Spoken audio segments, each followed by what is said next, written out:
Assalamualaikum warahmatullahi wabarakatuh. Kali ini Anak Lang akan membahas tentang padi.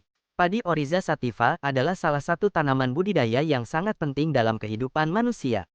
Biasanya, kata padi dipakai untuk menyebut tanaman yang dibudidayakan, tapi kadang juga digunakan untuk beberapa jenis lain dalam genus yang sama, yang sering disebut padi liar. Diperkirakan padi berasal dari wilayah India atau Indochina, lalu masuk ke Indonesia dibawa oleh nenek moyang kita yang bermigrasi dari daratan Asia sekitar 1500 sebelum Masehi. Setelah diolah, padi menghasilkan beras yang jadi makanan pokok banyak orang. Menariknya, kata padi sendiri berasal dari akar bahasa Proto-Austronesia, yaitu pajai, yang punya makna serupa.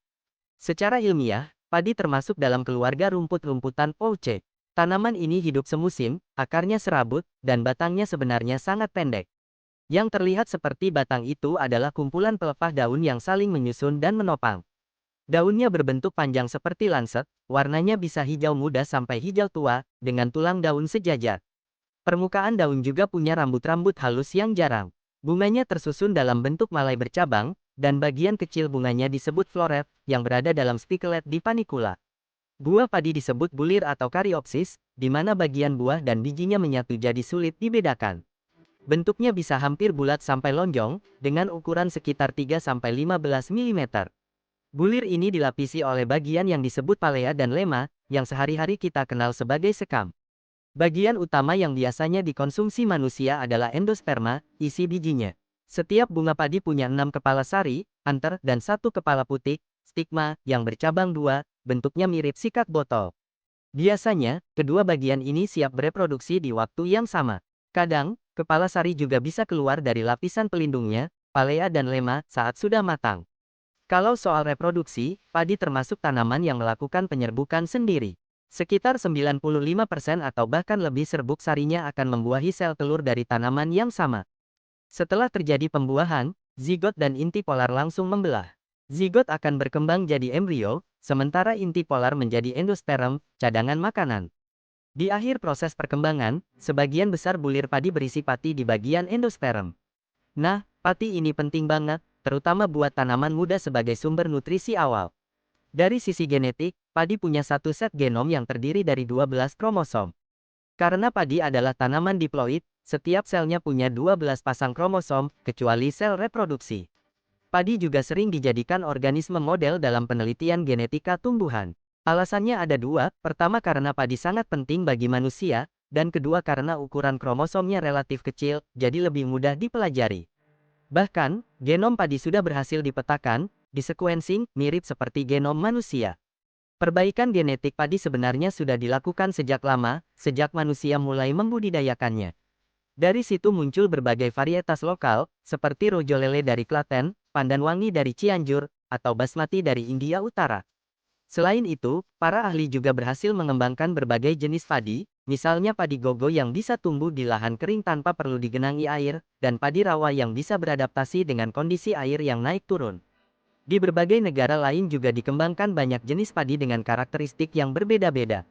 Pemuliaan padi secara serius dan terarah sebenarnya baru mulai dilakukan setelah berdirinya IRRI International Rice Research Institute di Filipina. Ini jadi bagian dari gerakan besar modernisasi pertanian dunia yang dikenal sebagai revolusi hijau. Sejak saat itu, mulai banyak dikembangkan varietas padi dengan hasil panen tinggi untuk memenuhi kebutuhan pangan dunia. Dua varietas padi modern pertama adalah IR5 dan IR8, yang di Indonesia dikenal sebagai PB5 dan PB8. Meskipun hasil panennya tinggi, banyak petani kurang suka karena rasa nasinya dianggap kurang enak, cenderung perak. Selain itu, pada tahun 1970-an juga sempat terjadi serangan besar hama wareng coklat yang cukup merugikan.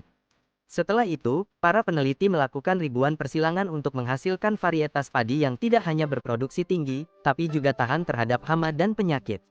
Masuknya teknologi bioteknologi dan rekayasa genetika sejak tahun 1980-an juga membantu meningkatkan kualitas nasi yang dihasilkan. Misalnya, ada tim peneliti di Swiss yang mengembangkan padi transgenik yang bisa menghasilkan racun khusus untuk melawan hama pemakan bulir, supaya penggunaan pestisida bisa dikurangi. IRRI bersama beberapa lembaga lain juga mengembangkan padi emas golden rice, yaitu padi yang mengandung provitamin A untuk membantu mengatasi kekurangan vitamin A di negara berkembang. Selain itu, tim peneliti dari Jepang juga menciptakan padi yang bisa menghasilkan zat untuk melawan bakteri kolera. Harapannya, beras dari padi ini bisa jadi alternatif imunisasi, terutama di negara berkembang. Nggak cuma soal hasil panen, pemuliaan padi juga difokuskan untuk membuat tanaman yang lebih tahan terhadap berbagai gangguan, baik dari hama maupun kondisi lingkungan seperti kekeringan, air asin, atau tanah yang kurang subur. Selain itu, kualitas nasi juga terus ditingkatkan, misalnya dengan mengembangkan padi yang mengandung karoten provitamin A. Sampai sekarang, ada dua jenis padi utama yang dibudidayakan secara besar-besaran oleh manusia, yaitu Oryza sativa yang berasal dari Asia dan Oryza glaberrima yang berasal dari Afrika Barat. Dulu, Oryza sativa dianggap cuma punya dua subspesies, yaitu Indica dan Japonica, yang juga dikenal sebagai Sinica. Padi Japonica biasanya punya umur lebih panjang, bentuk tanaman lebih tinggi tapi gampang roboh, dan bagian lemanya punya bulu atau semacam ekor. Bentuk bijinya cenderung bulat, dan nasinya lebih lengket. Sebaliknya, padi Indica umurnya lebih pendek, tanamannya lebih kecil, dan lemanya nggak berbulu atau cuma sedikit banget. Bentuk bulirnya lebih ke oval atau lonjong. Walaupun kedua jenis ini bisa disilangkan, tingkat keberhasilannya nggak terlalu tinggi. Salah satu contoh hasil persilangan yang terkenal adalah IR8, yang berasal dari kombinasi Japonica, Dicowogen dari Formosa, dan Indica, peta dari Indonesia. Selain itu, ada juga jenis lain yang disebut Javanica, yang sifatnya ada di tengah-tengah antara Indica dan Japonica. Jenis ini unik karena cuma ditemukan di Pulau Jawa. Sekarang, dengan bantuan teknologi biologi molekuler, ternyata jenis padi Oryza sativa itu lebih beragam dari yang dulu diperkirakan. Selain Indica dan Japonica, ada juga kelompok lain yang sifatnya lebih spesifik sesuai daerahnya, seperti Aus, padi gogo dari Bangladesh. Royada, padi rawa atau pasang surut dari Bangladesh. Ashina, padi pasang surut dari India. Dan aromatik, padi wangi dari Asia Selatan dan Iran, termasuk basmati yang terkenal. Pengelompokan ini dilakukan dengan teknik khusus menggunakan penanda genetik. Dari penelitian yang lebih lanjut, diketahui juga kalau Japonica ternyata terbagi lagi jadi beberapa kelompok, seperti Japonica daerah sejuk, dari Cina, Korea, Jepang. Japonica tropis, dari wilayah Nusantara. Dan kelompok aromatik. Sementara itu, kelompok Aus ternyata berdiri sendiri sebagai kelompok yang cukup berbeda dari yang lain. Berdasarkan penelitian evolusi molekuler, diperkirakan kelompok besar padi Indica dan Japonica sudah terpisah sejak sekitar 440.000 tahun yang lalu dari nenek moyangnya, yaitu Oryza rufipogon. Setelah itu, proses domestikasi, pembudidayaan padi terjadi di tempat yang berbeda untuk masing-masing kelompok.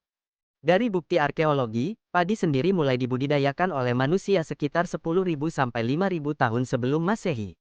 Padi gogo. Di beberapa daerah yang mengandalkan air hujan tada hujan, orang biasanya menanam padi gogo. Ini adalah jenis padi yang bisa tumbuh di lahan kering tanpa perlu digenangi air seperti sawah.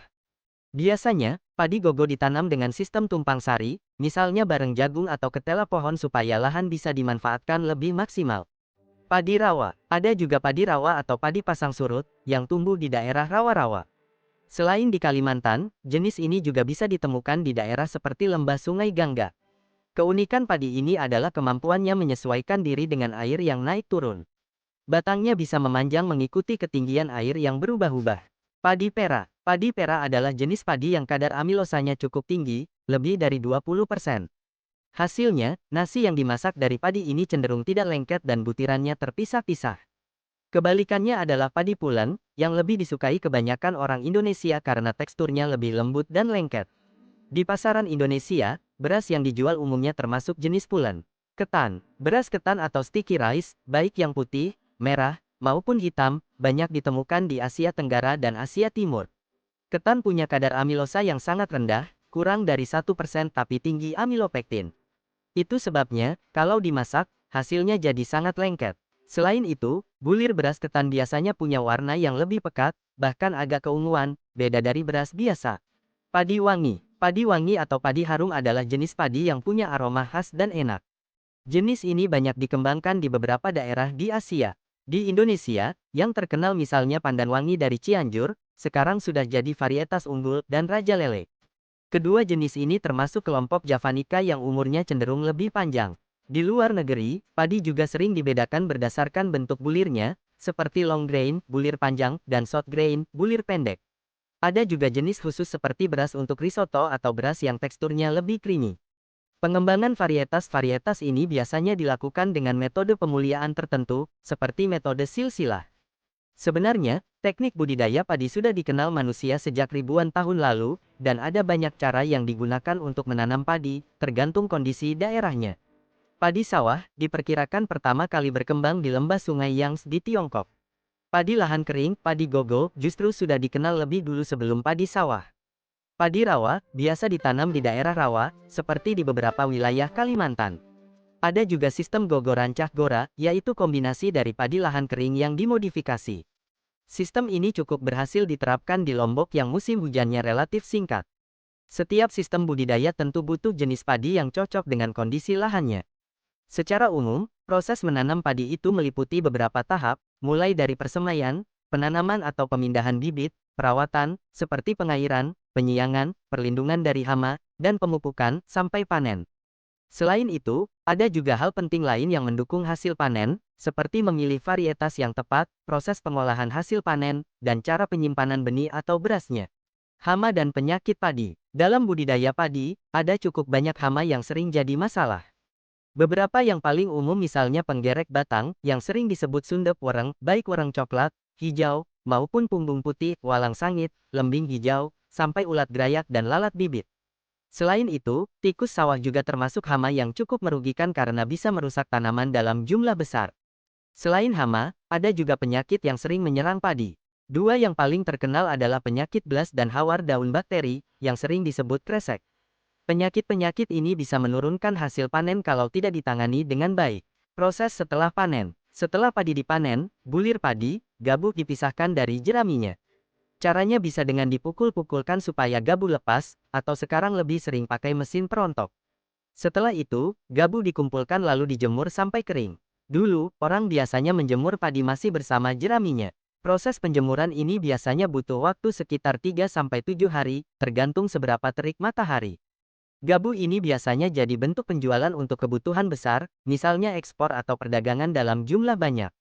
Kalau gabu sudah kering, bisa langsung disimpan atau digiling supaya menghasilkan beras.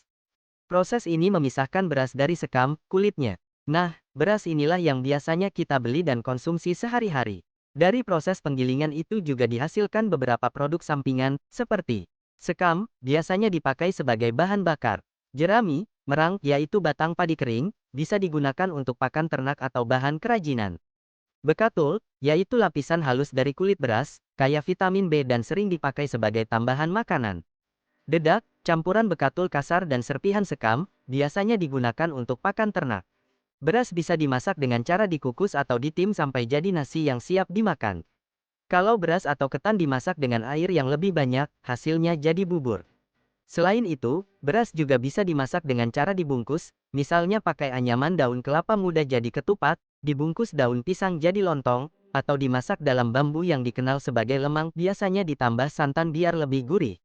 Nggak cuma jadi makanan, beras juga bisa diolah jadi minuman tradisional seperti beras kencur yang menyegarkan. Bahkan, beras juga sering dipakai sebagai bahan obat tradisional, misalnya untuk param yang digunakan untuk mengurangi pegal-pegal. Padi sendiri punya peran penting banget dalam budaya masyarakat Asia Tenggara dan Asia Timur. Bahkan, ada yang namanya filosofi, ilmu padi, yang mengajarkan tentang sikap rendah hati. Banyak juga peribahasa yang pakai padi sebagai gambaran kehidupan, misalnya, padi ditanam tumbuh lalang, padi masak, jagung mengupih. Bagai ayam mati di lumbung padi. Sekian yang dapat Anak Lang sampaikan, semoga ilmunya semakin bertambah. Wassalamualaikum.